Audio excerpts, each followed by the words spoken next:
Every technological revolution begins in some country, and that country shapes the way that revolution develops.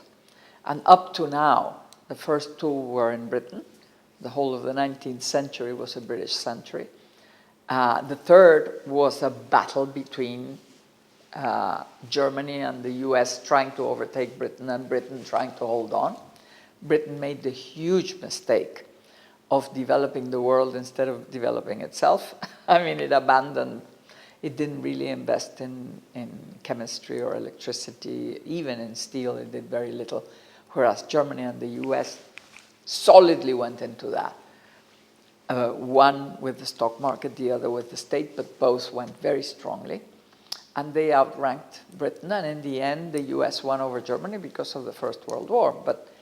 But this battle for becoming the center can happen inside a paradigm, because Britain was the one who started with Bessemer steel, but the other two got ahead. What Britain did was to use, the paradigm contained two big components. One was steel and the world infrastructure.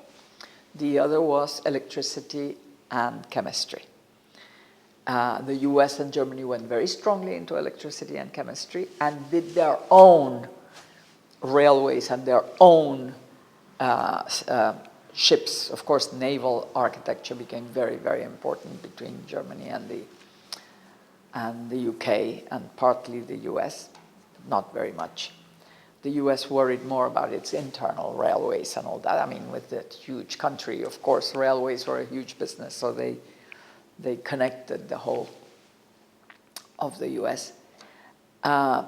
Well, what Britain did was to build the railways of Australia, New Zealand, Argentina, South Africa. I mean, it became, because those were the countries that had the raw materials and the wool and the meat and all that, that with the new short time that it took with the powerful steam engines and the steamships, and with the possibility of refrigeration, not with real refrigerators, it was ice boxes, they cut it off from the Antarctic or whatever, but they could bring meat in winter and wheat in winter and the whole.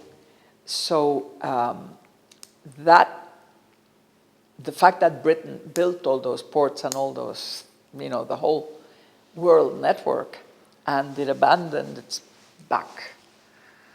its own country in terms of development, made Britain lose the hegemony. And I think that's exactly what the US is doing now.